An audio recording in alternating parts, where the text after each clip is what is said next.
आनिषीदत सवितास्तोम्यो नूनुः सवितास्तोम्यो नूनः दाताराधांसि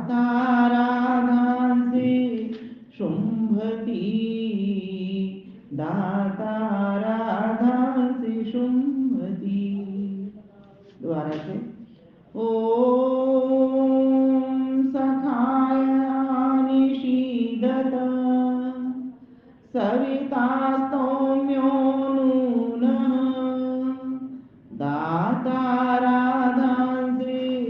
शुम्भति दाताराधांसि शुम्भति शुम्भति। यह मंत्र ऋग्वेद के प्रथम मंडल से लिया गया है। 22वां इसका सूक्त है और 8वां ये मंत्र है। वेद स्वाध्याय के अंतर्गत आज की ये प्रस्तुति आर्य समाज संत नगर की तरफ से है और प्रातःकालीन की बेला है। हम इसके पश्चात यज्ञ प्रारंभ अपना करेंगे। उससे पहले मेरे पास एक निवेदन आया था इस मंत्र की व्याख्या के लिए, वो मैं आप सभी का भला हो इसीलिए इसको आज अपने चैनल पर दे रही हूँ और आप इसको अधिक से अधिक सुन करके आगे आगे बढ़ाने वाले बने, जिससे एक पुण्य की आहुति आपकी भी लग सके और आपके कमेंट के द्वारा लोगों तक प्रेरणा भी पहुंच सके। इसलिए लाइक कमेंट करना भी न भूलें। जिन्होंने चैनल शेयर नहीं किया या सब्सक्राइब नहीं किया वो चैनल को सब्सक्राइब जरूर कर लें और जो आए हुए वीडियो हैं और जो आगे भी आएंगे उनको शेयर करते चलें। तो आइए इस मंत्र के माध्यम से हम क्या भगवान से कह रहे हैं और हम सभी परस्पर क्या मित्रों से संबोधन कर रहे हैं। इसमें बताया गया है सखाय। सखाय कहते हैं सखा के लिए, ये चतुर्थी विभक्ति है। इसमें सखा शब्द समान ख्याति के लिए आता है और समान ख्याति मतलब एक मित्र को संबोधित करती है। ईश्वर को भी सखा कहते हैं, लेकिन ईश्वर की ख्याति तो बहुत अधिक है और हमारी ख्याति जो है, हमारी प्रसिद्धि बहुत कम है। तो इस मंत्र के माध्यम से भगवान से कहा गया है, हे प्रभु यह आपके लिए है। फिर कहा आनिषीदत। आ कहते हैं आसमंताम सर्व प्रकारेण, सब ओर से। निषीदत अर्थात बैठो। हे मित्रों चारों ओर से आओ और सीदत बैठो।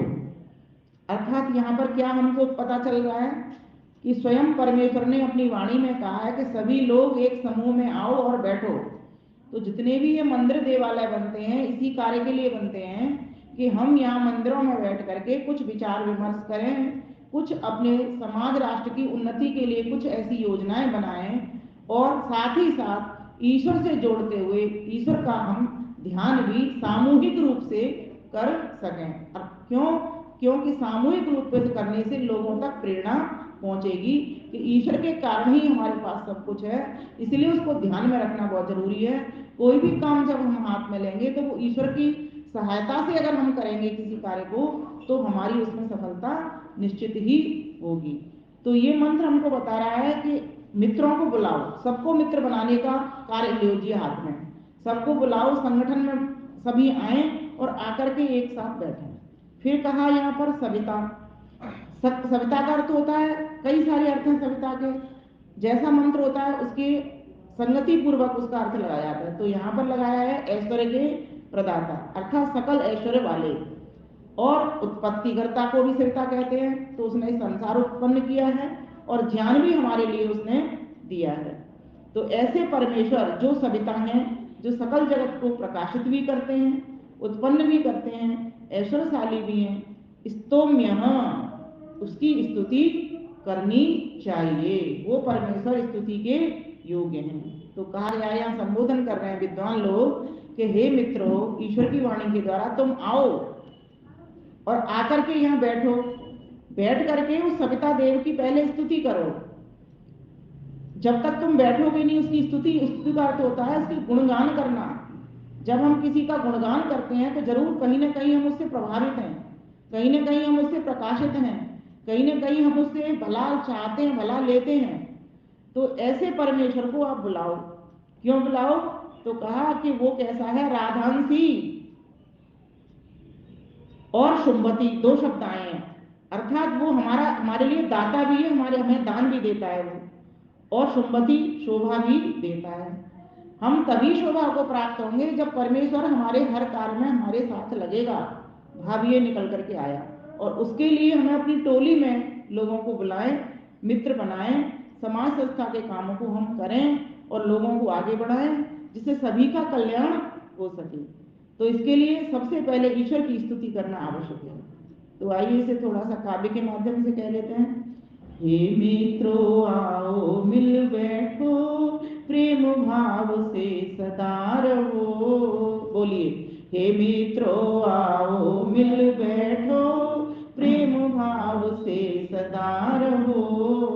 जो धन दाता कांति प्रदाता, जो धन दाता कांति प्रदाता, प्रभु की स्तुति किया करो, प्रभु की स्तुति किया करो।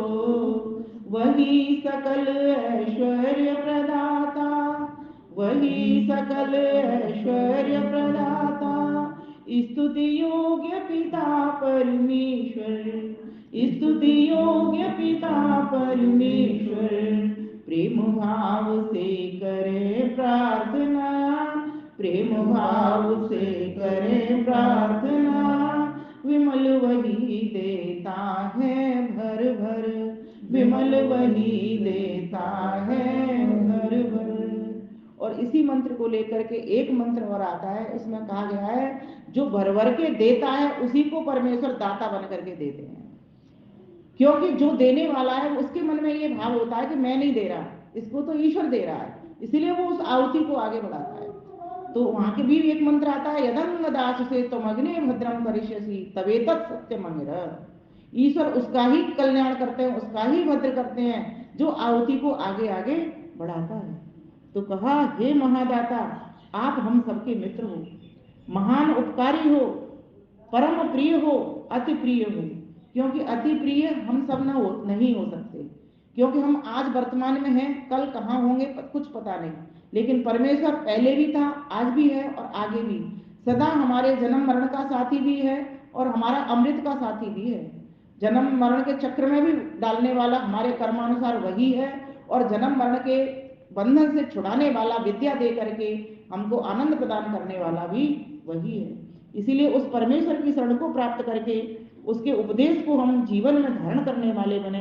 तो इस मंत्र में कहा गया है, तुम सब परस्पर एक दूसरे के साथ मित्र भाव से रहो, सबके साथ मधुरता पूर्वक व्यवहार करो, स्वयं सुखमय जीवन को धारण करो तथा अपने मधुर प्रेम युक्त व्यवहार से अन्यों को भी सुखी करते चलो, यही तुम्हारे मानव जीवन का लक्ष्य है।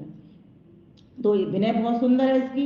ईश्वर का ये संदेश, निर्देश, उपदेश है कि सभी मनुष्य मिलकर के इकट्ठे होकर सकल सुख प्रदाता, समस्त जग के उत्पादन करता, अनंत ऐश्वर्यवान जगदीश्वर की भक्ति भजन किया करें, परमेश्वर के दिव्य गुणों का गान करें तथा उसे अद्भुत ज्ञान, बल, आनंद, सुख, शांति, समृद्धि, उन्नति, प्रगति को प्राप्त करें। हे परमपिता परमेश्वर, आप हम सभी मनुष्यों से स्तुति करने के योग्य हैं, इसलिए हम उपासकगण आपके पास आए हैं। आप तो सर्वोत्तम, सबसे ज्यादा और सर्वोत्तम धनों को देने वाले हो। आप ही ज्ञान देते हो, आप ही धन देते हो, आप ही बुद्धि देते हो, और आपने ही हमें मन भी और शरीर भी दिया हुआ है। इसलिए हे प्रभु, कमी तो आपने कोई छोड़ी नहीं है। हमसे कोई अगर कहे एक आंख अपनी दे दो तो हम हरगिज नहीं देंगे, चाहे उसके बदले कोई 1 अरब रुपया भी देना चाहे। कोई हमसे कहे सिर्फ अपना एक हाथ ही दे दो, तब भी हम एक हाथ नहीं देंगे, तुमको 2 लाख रुपए देंगे या 10 लाख रुपए देंगे।